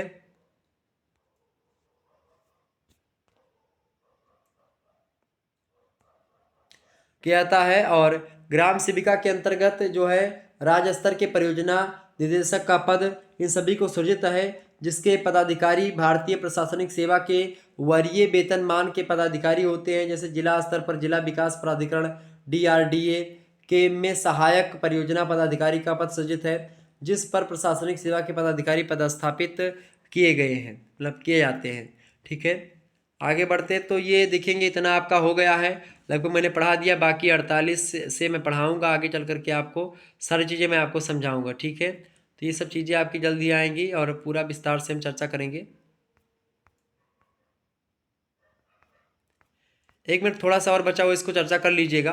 थोड़ा सा और बचा हुआ उसको हम जान लेते हैं कि आखिरकार भाई क्या चीज़ें बची हुई। थोड़ा सा और बचा हुआ है, देखिए यहाँ पर थोड़ा सा और बचा हुआ है। थोड़ा सा हमने सोचा ज़्यादा बचा हुआ है इसलिए मैं सोच रहा था कल पढ़ा दूँ, लेकिन थोड़ा सा बचा हुआ इसको जान लीजिएगा। ठीक है। देखिए प्रश्न क्या है आपका, ग्राम सेविका प्रशिक्षण व्यवस्था क्या है। ग्राम सेविका के लिए प्रशिक्षण व्यवस्था क्या है। तो ग्राम सेविका में नीति विषयक मार्गदर्शिकाओं के संबंध में कर्मचारियों को कार्यक्रम की जानकारी देने के लिए उन्हें प्रशिक्षण देने पर जोर दिया गया है। राष्ट्रीय ग्रामीण विकास संस्थान हैदराबाद की मॉडल एजेंसी के रूप में ग्राम सेविका कार्यक्रम संबंधी प्रशिक्षण प्रदान करने का भार सौंपा गया है। राष्ट्रीय ग्रामीण विकास संस्थान अपने परिसर में प्रशिक्षण कार्यक्रम चलाता है और ऐसे प्रशिक्षण कार्यक्रम राज्यों के ग्रामीण विकास संस्थानों में आयोजित किए जाते हैं। प्रत्येक स्तर के कर्मचारियों के निमित्त प्रशिक्षण प्रक्रियाओं के लिए मानक सुनिश्चित कार्य हेतु वर्ष के दौरान व्यापक प्रशिक्षण मैनुअल का संकलन तैयार किया गया है। तो ये एक प्रकार से ग्राम सेविका के लिए प्रशिक्षण व्यवस्था की गई है। 49 नंबर क्वेश्चन आपका आ चुका है, समेकित बाल विकास सेवा की स्थापना किस प्रकार हुई। तो बच्चों के भावी विकास हेतु बहुत छोटे बच्चों के लिए आवश्यक सेवाओं के संगठन का महत्व समझा गया है। और इसका कारण यह है कि बचपन में ही बच्चों के शारीरिक, मानसिक और सामाजिक विकास की आधारशिला रखी जाती है। यह भी अनुभव किया गया है कि यदि बच्चों को समस्त सुविधाएं एक साथ उपलब्ध करवाई जाएं तो उसका प्रभाव भिन्न भिन्न सेवाएं प्रदान करने से बेहतर होगा। ऐसा इसलिए है कि किसी एक सेवा की क्षमता इस बात पर निर्भर करती है कि दूसरी संबंधित सेवाओं से इसे कितना सहारा मिलता है। और इन्हीं विचारों को लेकर के भारत सरकार ने 2 अक्टूबर 1975 ईस्वी में समेकित बाल विकास सेवा की स्थापना करी और इसे एकीकृत बाल विकास की सेवा भी कहा जाता है। एकीकृत बाल विकास सेवा या समेकित बाल विकास सेवा बात एक ही है। समेकित बाल विकास सेवा का संक्षिप्त नाम क्या है? ICDS इसको बोलते हैं, ठीक है, इंडियन चाइल्ड डेवलपमेंट सर्विस, ठीक है। 50 नंबर क्वेश्चन आपका आ चुका है, समेकित बाल विकास सेवा के उद्देश्य बताइए। समेकित बाल विकास सेवा के क्या उद्देश्य हैं भाई, इसको समझते हैं। देखिए, पहला उद्देश्य है 1 से 6 वर्ष तक के बच्चों एवं गर्भवती स्त्रियों के आहार और स्वास्थ्य में सुधार लाना। दूसरा जो उद्देश्य है खासकर समेकित बाल विकास का उद्देश्य दूसरा क्या है, बच्चों के उचित मनोवैज्ञानिक, शारीरिक और सामाजिक विकास की नींव रखना। यह भी उद्देश्य समेकित बाल विकास का। तीसरा उद्देश्य है कि बच्चों की मृत्यु, रोग, कुपोषण और स्कूल छोड़ देने की प्रवृत्ति को कम करना। चौथा उद्देश्य है बाल विकास को बढ़ावा देने हेतु विभिन्न विभागों की नीति और कार्यों में प्रभावी सामंजस्य स्थापित करना। इसके अलावा पांचवा उद्देश्य था समेकित बाल विकास का कि पोषण और स्वास्थ्य शिक्षा द्वारा माताओं में बच्चों की स्वास्थ्य और पोषण संबंधी सामान्य आवश्यकताओं की पूर्ति करने की क्षमता में वृद्धि करना। ये तमाम सारे खास करके उद्देश्य रहे हैं समेकित बाल विकास के। ये बात आप ध्यान रखेंगे। आगे बढ़ते और भी चीज़ों को जानने का प्रयास करते हैं।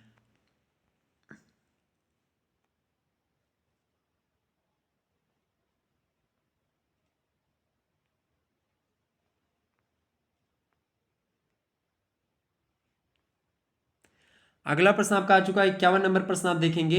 प्रश्न है समेकित बाल विकास सेवा के 3 कार्यक्रम बताइए। तो समेकित बाल विकास सेवा के अंतर्गत 6 वर्ष तक के बच्चों और गर्भवती महिलाओं के लिए अग्रलिखित सेवाएं उपलब्ध करवाई जाती हैं। पहली जो सेवा है वो है सहायक पोषाहार की सेवा।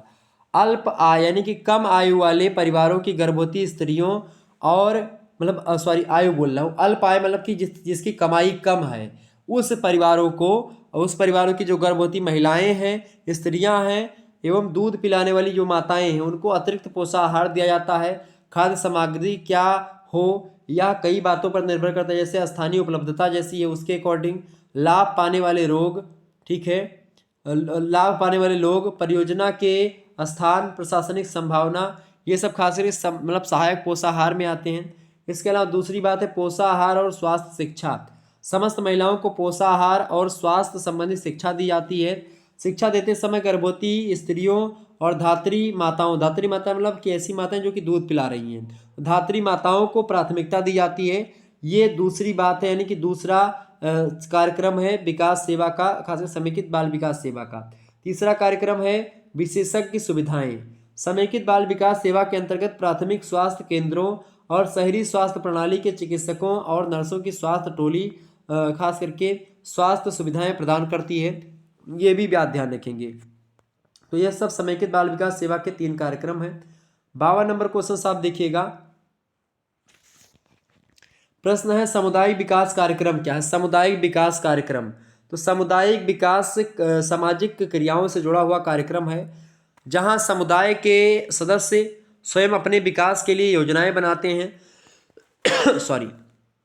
तथा कार्यान्वयन करने के लिए सर्वप्रथम संगठित होते हैं। वे अपनी आवश्यकताओं तथा समस्याओं को पहचान करके उसका निदान ढूंढते हैं, दूसरों पर निर्भर नहीं रहते हैं, आवश्यक होने पर सरकार से प्राप्त सेवाओं और सुविधाओं का प्रयोग भी करते हैं। तो सामुदायिक विकास कार्यक्रम यही होता है। सामुदायिक विकास कार्यक्रम सरकार तथा जनता मिलकर के चाहती मतलब कि मिलकर चलाती हैं, जिसका उद्देश्य होता है ग्रामीणों का सर्वांगीण विकास करना। सामुदायिक विकास के अंतर्गत वे कार्यक्रम चलाए जाते हैं जो उस समुदाय की मूलभूत जो आवश्यकताएं होती हैं उसको पूरा कर सकते हैं। ग्रामीणों तथा गरीबी रेखा से नीचे जीवन यापन करने वालों को आत्मनिर्भर बनाने का प्रयत्न किया जाता है, और यह एक ऐसा कार्यक्रम है जिसे ग्रामीण स्वयं बनाते हैं। ठीक है, तो ये क्या होता है, सामुदायिक विकास कार्यक्रम है। आगे बढ़ते हैं। 53 नंबर क्वेश्चन आपका आ चुका है, देखेंगे सभी लोग। सामुदायिक विकास कार्यक्रम के 4 उद्देश्य क्या है उसको बताएं। पहला उद्देश्य अभी मैं बताऊंगा, दूसरा भी बताऊंगा, तीसरा चौथा सब बताऊंगा। तो देखिए, सामुदायिक विकास कार्यक्रम, सामुदायिक विकास योजना ग्रामीणों के हर पहलू के विकास की एक योजना होती है, और यही कारण है कि इस योजना के उद्देश्य का गठन ग्रामीणों के प्रत्येक क्षेत्र से संबंधित तरक्की के प्रति किया गया है, और इसके द्वारा आर्थिक, सामाजिक, नैतिक और शैक्षणिक आदि सभी पहलुओं का विकास किया जाता है। भारतीय विद्वान श्री कृष्णमाचारी ने सामुदायिक विकास के 4 प्रमुख उद्देश्य बताए हैं। पहला उद्देश्य है पुराने कृषि के तरीकों में परिवर्तन कर उत्पादन बढ़ाना। ये क्या है, ये खासकर सामुदायिक विकास के पहला उद्देश्य है क्या कि पुराने कृषि के तरीके जो हैं उनमें परिवर्तन करके उनको नए के एक प्रकार से कृषि के तरीकों को अपनाना और उत्पादन को बढ़ाना। दूसरा जो उद्देश्य है ग्रामीणों को बेरोजगारी से मुक्ति दिलाना तथा रोजगार के अवसर प्रदान करवाना। ये भी एक प्रकार से क्या है, ये भी उद्देश्य रहा है सामुदायिक विकास का। ठीक है, अगला जो उद्देश्य है वो है समुदाय की भलाई के लिए संसाधन को जुटाना ताकि समुदाय की भलाई हो सके। ये भी इसका एक उद्देश्य है सामुदायिक विकास का। और जो चौथा विकास का सामुदायिक विकास का उद्देश्य है यह है ग्रामीणों में सहकारिता की भावना पैदा करना, यानी कि सभी लोग एक प्रकार से समाज में है तो साथ साथ चले। ठीक है, साथ साथ आगे बढ़े। 54 नंबर क्वेश्चन आप देखेंगे। 54 नंबर प्रश्न, सामुदायिक विकास के मूल तत्व बताइए। सफल सामुदायिक विकास कार्यक्रम के निम्नलिखित मूल तत्व पर बल दिया जाता है। आइए देखते हैं कौन कौन से मूल तत्व हैं, उनको समझने का प्रयास करते हैं। देखें, पहला है कि किसी कार्यक्रम का मूल उद्देश्य वहाँ के स्थानीय नेतृत्व को पहचानना, बढ़ावा देना और प्रशिक्षण देना होता है। यह क्या है, एक तत्व होता है सामुदायिक विकास का मूल तत्व है। दूसरा तत्व है समुदाय परियोजना में स्त्रियों और युवा के सहभागी होने में अधिक विश्वास रखने से विकास कार्यक्रम को बढ़ावा मिलता है। तीसरा तत्व है कि भाई ऐच्छिक अशासकीय संगठनों के संसाधनों का सामुदायिक विकास कार्यक्रम में स्थानीय, राष्ट्रीय और अंतर्राष्ट्रीय स्तर पर पूर्ण रूप से उपयोग करना चाहिए। इसके अलावा स्थानीय स्तर पर आर्थिक व सामाजिक प्रगति होने पर विस्तृत राष्ट्रीय पैमाने पर समानांतर विकास आवश्यक होता है। तो ये सब क्या थे, ये सब आपके सामुदायिक विकास के मूल तत्व थे। एक बार वीडियो फिर से देख लेंगे तो आपका सारा डाउट क्लियर हो जाएगा। वीडियो को लाइक कर दीजिए, चैनल पर आप नई आए हैं तो सब्सक्राइब जरूर कर दीजिएगा, क्योंकि इसी प्रकार से वीडियो हर एक सब्जेक्ट की आपके समक्ष आती रहेगी। ठीक है, geography, political science, economics, history, ancient, medieval, सब संस्कृत, हिंदी सब की आएगी। ठीक है, इकोनॉमिक्स से लेकर के मनोविज्ञान तक सभी की। अगला क्वेश्चन आपका आ चुका है, कार्यक्रम नियोजन को परिभाषित कीजिए। शर्मा तथा सिंह के शब्दों में वर्तमान स्थिति का ज्ञान, उसका विश्लेषण करना, समस्याओं तथा आवश्यकताओं को मालूम करना, उद्देश्य निश्चित करना, वैज्ञानिक आधार पर उनका उपचार तथा वह कार्य कैसे, कब और कहाँ किसके द्वारा करना है, इन समस्त क्रियाओं को कार्यान्वयन करना ही नियोजन कहलाता है। नियोजन यही होता है। ठीक है, कि काम कैसे किया जाएगा, कब किया जाएगा, कहाँ किया जाएगा, किसके द्वारा किया जाएगा, इन तमाम प्रकार की चीज़ों को जब हम जान जाते हैं तो उसी को नियोजन कहते हैं। 56 नंबर क्वेश्चन आप देखेंगे, प्रसार कार्यक्रम नियोजन की विशेषताएं बताइए। तो प्रसार नियोजन कार्यक्रम ऐसा होना चाहिए जो कि जिसमें क्या हो, स्थानीय निवासियों की आवश्यकता एवं अभिरुचियों को समझे, इसके अलावा स्थानीय, राजकीय और केंद्रीय आवश्यकताओं को समन्वित कर सके। प्रसार कार्यक्रम नियोजन की विशेषताएं हैं ये। तीसरी विशेषता है स्थानीय साधनों की उपलब्धता को ध्यान में रखे। चौथी विशेषता है कार्यक्रम में भाग लेने वाले सब लोग उससे संतुष्ट भी हों, ये भी प्रसार कार्यक्रम नियोजन की विशेषता है। इसके अलावा पांचवी विशेषता है कार्यक्रम में लचीलापन और अस्थायित्व हो, यह भी एक विशेषता है। ठीक है, तो ये प्रश्न एग्जाम की दृष्टि से बढ़िया है। अगला क्वेश्चन आपका है 57 नंबर देखेंगे। प्रश्न है, कार्यक्रम नियोजन के महत्व बताइए। तो कार्यक्रम नियोजन से कार्यक्रम की संतुलित प्रगति होती है, राह भटकने की संभावनाएं नहीं होती हैं कार्यक्रम नियोजन से। अगर पहले किसी कार्य की आप योजना बना लेते हैं कि भाई हमको ऐसे ऐसे कार्य को करना है, तो उससे आप भटक नहीं सकते हैं, उससे आप फिर अपना रास्ता अपना पद नहीं बदल देंगे, ट्रैक नहीं बदल पाएंगे आप। जैसे किसी ट्रेन को अगर पता है कि भाई हमको इस शहर मतलब कि दिल्ली जाना है तो दिल्ली वाली पटरी पकड़ेगी, ठीक है, ये चीज। दूसरी बात है कार्यक्रम नियोजन के द्वारा कार्यक्रम को एक सकारात्मक रूप से दिशा मिलती है। तीसरी बात है कार्यक्रम नियोजन के द्वारा कार्यक्रम की विस्तृत रूपरेखा तैयार होती है जो आर्थिक सहायता प्राप्त करने के लिए आवश्यक होती है। इसके अलावा कार्यक्रम नियोजन ग्रामीणों या स्थानीय निवासियों के संपूर्ण विकास के लिए होता है और इसमें उनकी सहभागिता रहती है, उनका सहयोग भी मिलता है। तो ये क्या है, कार्यक्रम नियोजन का महत्व है। अगला क्वेश्चन आपका आ चुका है 58 नंबर और लास्ट क्वेश्चन है इस वीडियो का। पूरा नाम लिखिए किसका, ICDS का पूरा नाम क्या होता है। तो IDS को हम बोलते हैं इंटीग्रेटेड चाइल्ड डेवलपमेंट सर्विस, या फिर इसको शॉर्ट फॉर्म में ICDS बोलते हैं। हिंदी में इसको समेकित बाल विकास सेवा बोलते हैं। इसके अलावा अगला पॉइंट है आपका RRDP। RRDP को हम सॉरी IRDP को हम बोलते हैं समन्वित ग्रामीण विकास कार्यक्रम। समन्वित ग्रामीण विकास कार्यक्रम। I मतलब होता है इंटीग्रेटेड, R माने होता है रूरल, D माने होता है डेवलपमेंट और P माने होता है प्रोग्राम, ठीक है। IRDP का फुल फॉर्म होता है इंटीग्रेटेड रूरल डेवलपमेंट प्रोग्राम। आपसे अति लघु उत्तरी में प्रश्न पूछा जरूर जाएगा 100% कि भाई ICDS का फुल फॉर्म बताओ। तो ICDS का फुल फॉर्म क्या होता है, इंटीग्रेटेड चाइल्ड डेवलपमेंट सर्विस, ठीक है। समन्वित ग्रामीण विकास कार्यक्रम का मतलब होता है इंटीग्रेटेड रूरल डेवलपमेंट प्रोग्राम। ये दोनों का आपने देख लिया भाई, दोनों का क्या देख लिया आपने, जो है क्या देख लिया भाई, इसका पूरा नाम देख लिया, फुल फॉर्म देख लिया, समझ में आ गई होंगी बातें। आगे बढ़ते हैं। तो अब आपको क्या पढ़ना है भाई, ये देखिए जियोग्राफी का हो चुका है, आप देख लीजिएगा। पर्यावरण अध्ययन का पेपर 2 मैंने दे दिया है, कल ही वीडियो हो चुकी थी आप सभी लोगों के समक्ष। ओके, चलिए फिर मिलते हैं हम नेक्स्ट वीडियो में, तब तक के लिए जय हिंद जय भारत। आपको बता दो पर्यावरण अध्ययन यानी कि इन्वायरमेंटल स्टडीज पढ़ना है पेपर 2 में जियोग्राफी के, इसकी वीडियो कल ही हो चुकी थी, तो आप लोगों ने जरूर देखा होगा। चलिए फिर मिलते हैं हम नेक्स्ट वीडियो में, तब तक के लिए जय हिंद जय भारत। जियोग्राफी का जो तीसरा पेपर है उसमें 3 खंड है, उसके बारे में एक एक खंड का मैं अलग अलग सारे यानी कि far east Asia, south east Asia और साउथ वेस्ट एशिया सभी को समझाऊंगा, ठीक है। चिंता करने की आपको आवश्यकता नहीं है। और मनोविज्ञान की वीडियो आज आप लोगों ने देखी ली, मनोविज्ञान धन्यवाद, मनोविज्ञान भी मैंने आपको बता दिया था। चलिए फिर मिलते हैं हम नेक्स्ट वीडियो में, तब तक के लिए जय हिंद जय भारत, आप सभी का बहुत बहुत धन्यवाद।